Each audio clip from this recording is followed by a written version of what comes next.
Ladies and gentlemen, welcome to the Trojan Horse Gaming channel. My name is Mark McCartney, aka XPC Reaper, and I'm here to bring you a little library card look at Metro 2033. Now, before we actually begin, I just want to tell you a little bit about this game. Metro 2033 was released in March 2010 on Windows and Xbox 360 by 4A Games. Now, 4A Games are a company that have only actually released two titles, both of which are in the Metro series, Metro 2033 and its sequel Metro Last Light.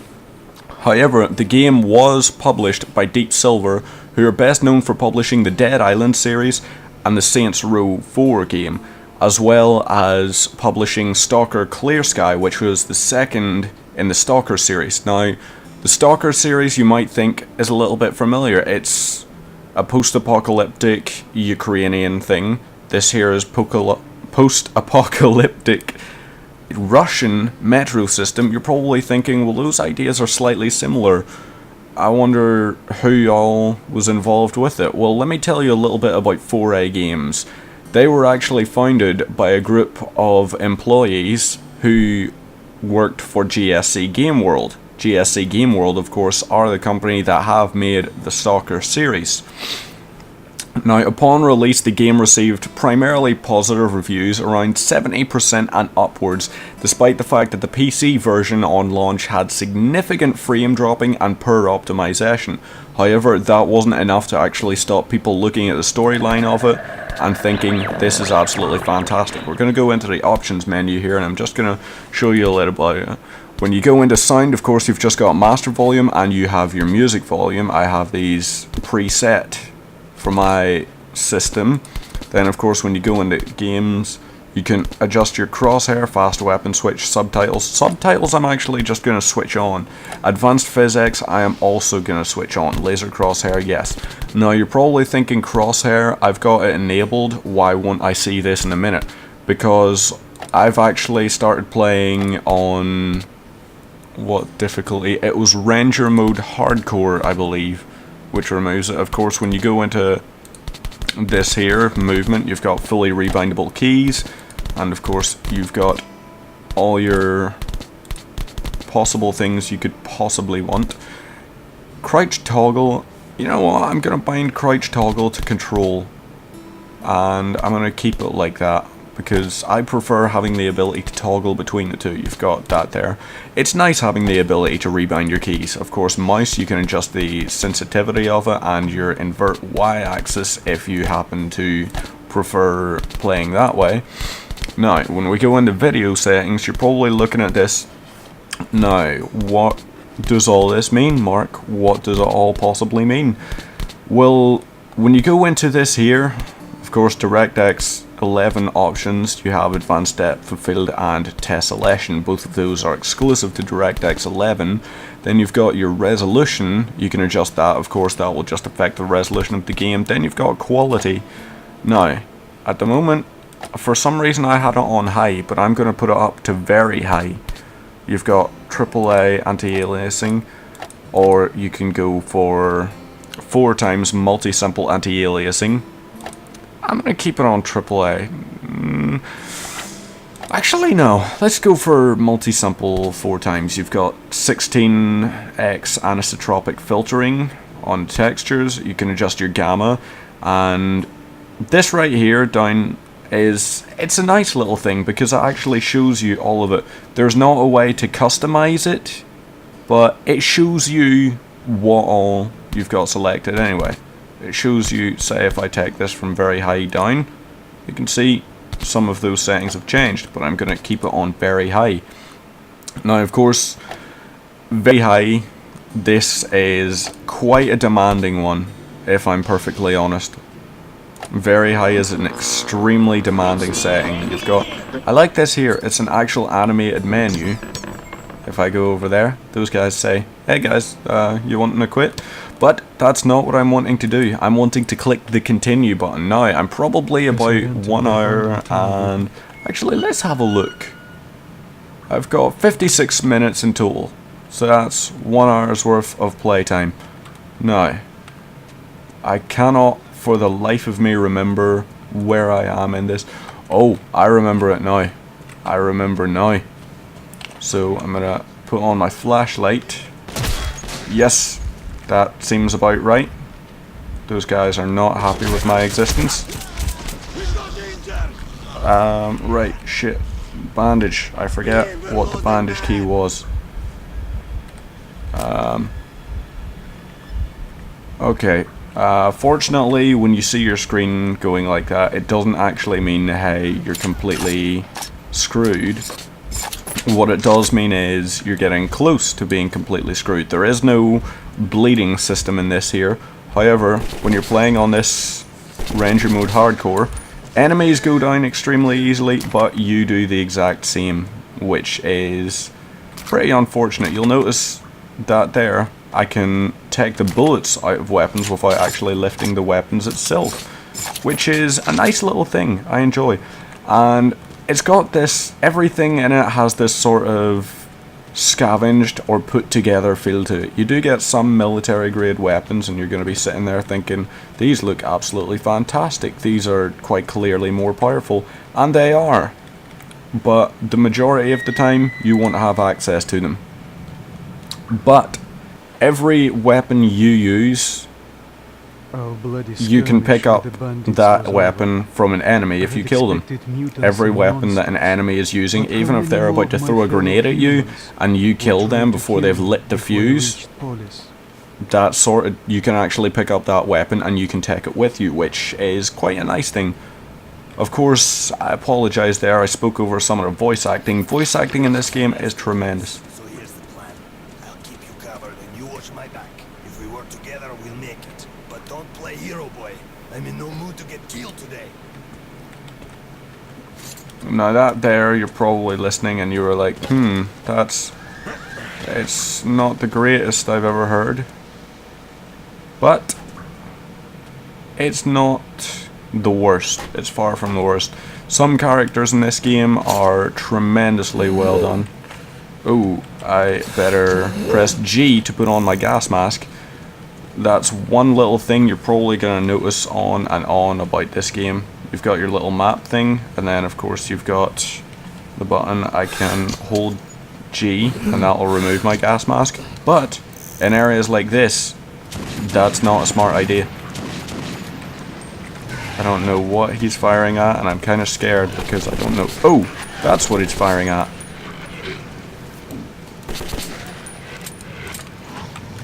Yeah, ammo is pretty scarce on the Ranger mode. I'm playing on Ranger mode hardcore, which of course means I've got no HUD whatsoever unless I actually specifically choose to open it up. And ammo is extremely rare. This thing right here is very nice. I'm gonna try and remember, it's yes. If I hold T, you can see right there, I've got a little timer which is gonna tell me how long until the filter on my gas mask runs out. So you can see I've got about 5 minutes left on this filter before it runs out. I'm gonna draw my knife because I don't want to be wasting ammo unnecessarily on some of these enemies. Some of them are like, if I was dealing with a human enemy, obviously I would want as much firepower as possible. Gonna loot that there. And you know what, I think I'm going to swap that out. Oh no, I can only have either the shotgun or my Volt Driver. I can't actually have both. You'll notice that I picked up a clip of ammo, but I'm not using it. There's a reason for that. Military grade ammo in this is your currency. It's the only thing you can spend, and you can use it to buy cheaper dirt rounds, they get called, or you can use it for... Oh, damn, I went into combat without actually having my weapons loaded. That was a stupid thing to do. That there weapon is the Volt Driver. It was part of one of the DLC packages. And okay.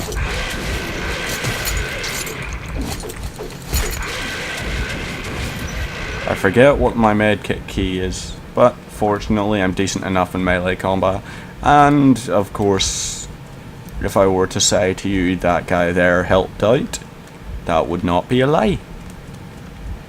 the AI in this, when you're walking along with an AI partner, he's doing something, which is nice. Because sometimes you just get a bit sick of games where you're like, oh, I'm running along with these guys, but they're not doing a single damn thing. Sometimes in this, it's extremely scripted. That right there, I've tried this multiple times. That does not happen. It will not fall over until you actually get to the other side. And oh yes, one thing I should mention is that yes, there are the problems with gas mask filters and everything. You do have to change them, but at the same time, your character will automatically do so when he sees it's time. Like 5 minutes left, roughly around 5 minutes. It's got your 5, 10, 15, and that'll give you a basic indication of how long you have left on the air filter. But once you get outside of a place, like here, can I breathe clearly? Yes. When I'm standing here, I can now breathe clearly.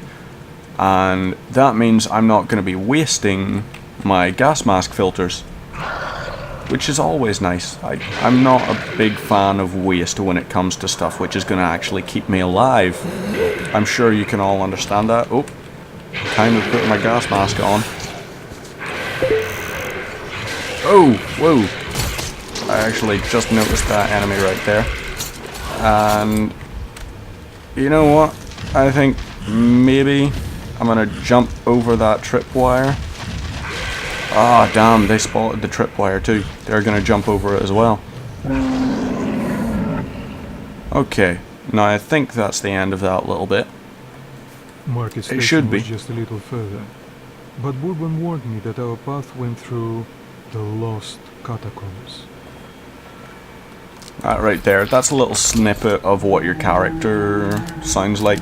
Your character goes by the name of Artyom, and he's the last child that was born before the nukes went off, basically.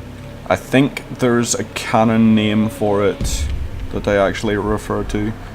This right here, you're probably going to wonder what's happening here. Is that some kind of psychological thing? Is my guy having flashbacks or something?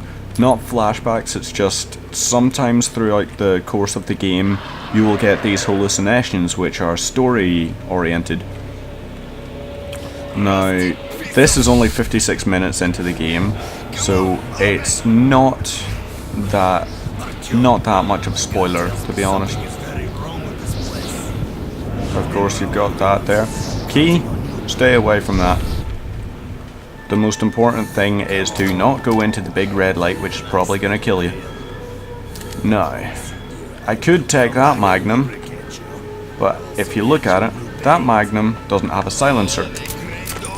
I am the sort of person that in a game, if I have the option of silence, I'm going to choose the option of silence.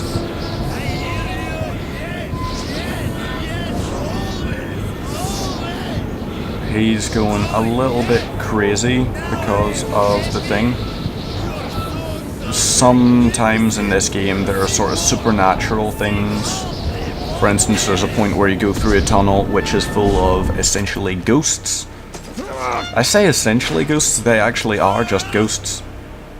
They're just the souls of people who died trapped in the metro, and then for some unknown reason they get stuck in their death throes and are forced to repeat it over and over again.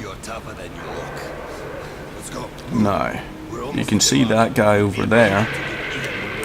Man standing over there. You know what that means, don't you? That means I'm gonna take that. I could take that long barrel revolver. Don't want to, because I just prefer my silencer. If it gets to a point where I have to combat human enemies, I would prefer the ability to eliminate them silently one by one. Now, trying to think what else is there in this. You can notice down there, I could fall down there if I wanted. I wouldn't recommend it, but I could. sometimes this game is very linear, but sometimes it offers you a branching path. More often than not, you want to avoid that there. You want to actually stay away from the alternative paths, because they're essentially pitfalls for the most part. So you can hear lots of enemies coming in. They're very pissed off. So I am gonna bring out my weapon, full auto one, because that's much better. I'm not actually sure how many rounds I have. Okay, I've got 3 rounds in my clip. Or no, I've got 3 rounds in the clip, 3 rounds in reserve, sorry, and then a number in the chamber. I believe that's how it works. So you can probably notice that enemy right there I shot, and he didn't last long. I've got this overcharged basically to fire small ball bearings. How many do I have left? Do I have any left? No, I'm all out for that there. So it is going to be a case of from now on, knife these things. It's nice because they have their little colloquialisms for all these different enemies. You can notice my mask is it's starting to crack, and if you keep a mask which is damaged long enough while you take more and more damage, it becomes more likely that the mask is going to break. And once it breaks, it's completely useless to you. You really want to keep your mask in one piece all the time. You can see right here, cracks running down the entire way of it, which is not good. Fortunately, I can actually breathe in this area. If I jump down there, I can't, obviously. Not what you want to be doing. But once it gets to somewhere where I can loot an extra mask, that's going to be very handy. Hey, Mikhailovich, what a coincidence. I was just coming to visit you. You hear that, boys? Set out the good dishes. Urban's come to visit. Nah, don't go running off, Urban. We've got a little job to finish, then we'll get back to you. Remember where you should wait for me? I do. You sure? I can help you remember. You get me, right? Absolutely. Alright, there's just a little dialogue exchange between it. Every character in this game has their own character, for lack of a better term. When you're playing this game, it's not as if you're running about and you have NPCs just surrounding you all the time. These NPCs generally have their own way of speaking. They've got their own little dialects. For instance, you saw that they called the monsters snipe... what was it? Yeah, let's kick some snipe butts, I believe it was. And then in some of the other stations, those same enemies will be called different things, because each station has its own little dialect and community. It's quite good the way things are done, because it does give you that differentiation between where you are. I'm being told to holster my weapons, so once I actually get to a merchant point, I believe there should be a merchant point here, I'll show you an example of what the trade system is like, and then I'll just give you my impressions on the game, which will probably be very much positive. Look here, boss. I'm sure we can work this out. Sure? Let's go and chat a little. You keep an eye on this one, huh?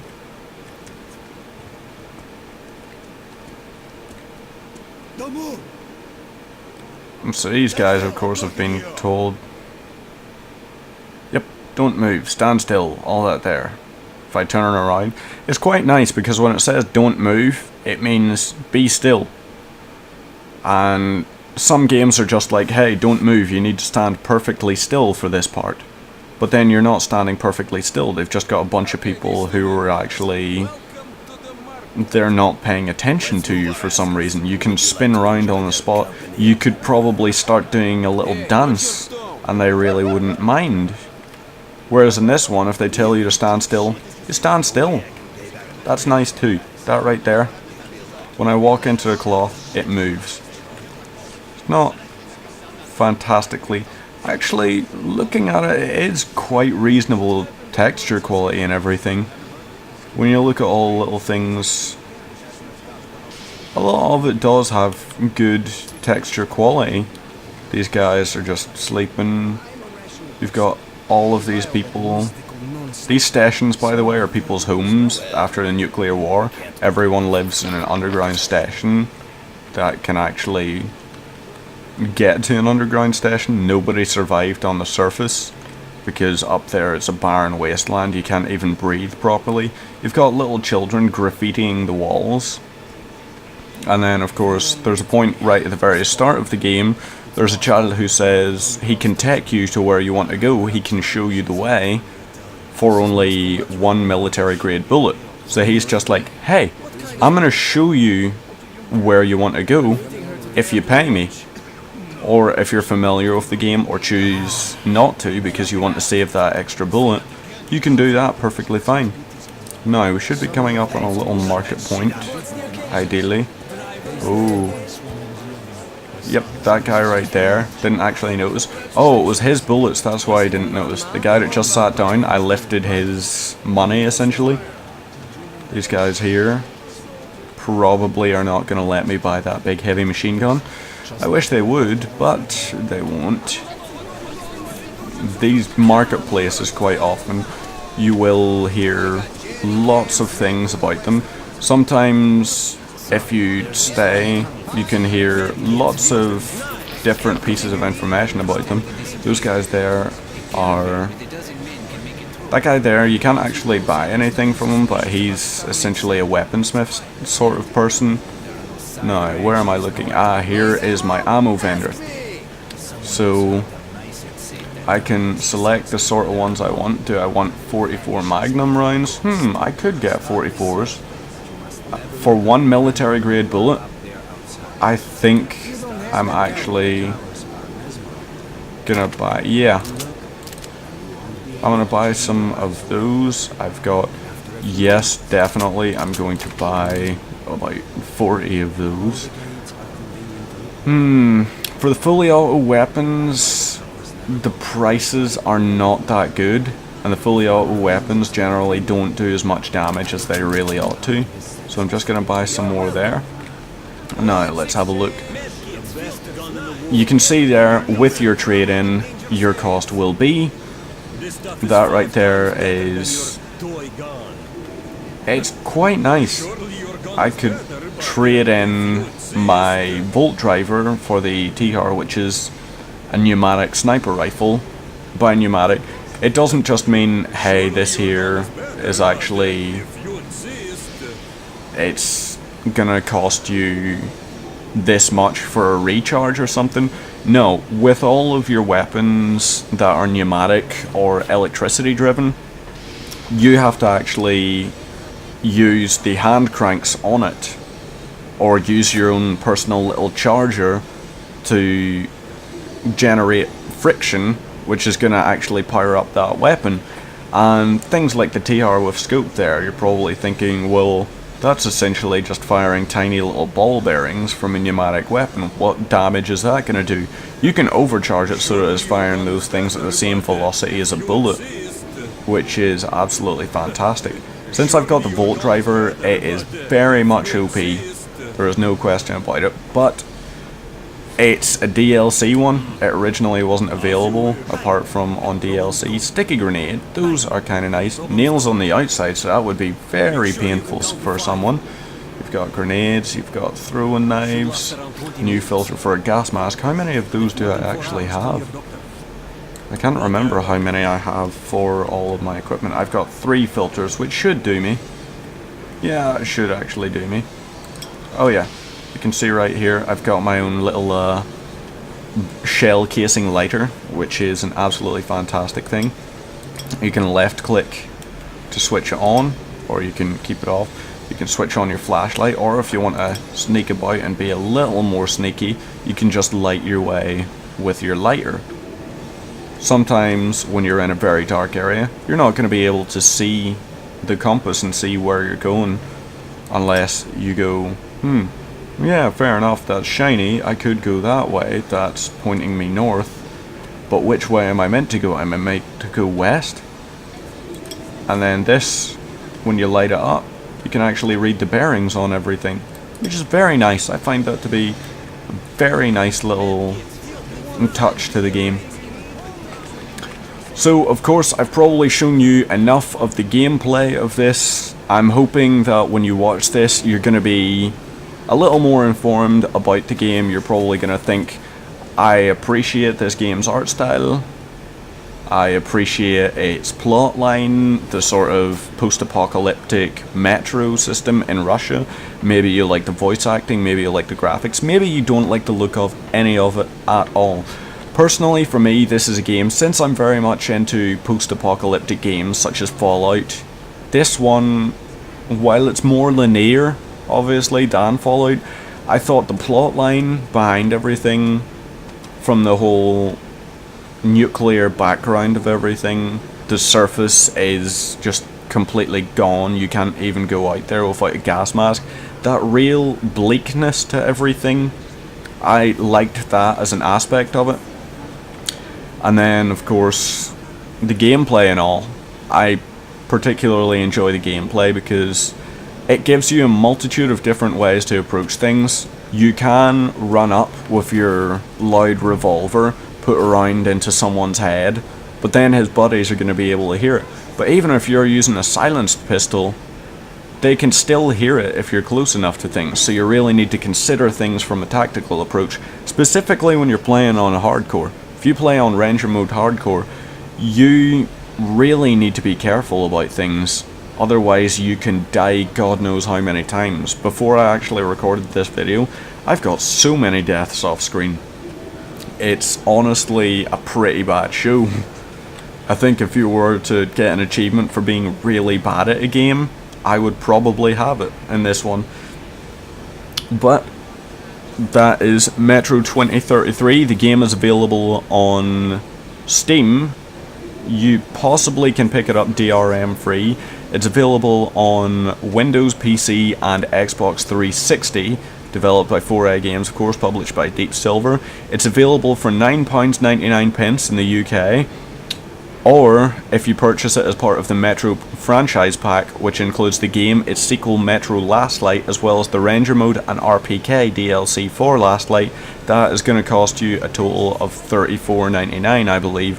And of course, the link to the store page is in the description below. So everybody, thank you for watching this first episode of the library card, and hopefully you'll join us for many more. Thanks very much for watching, and see you next time.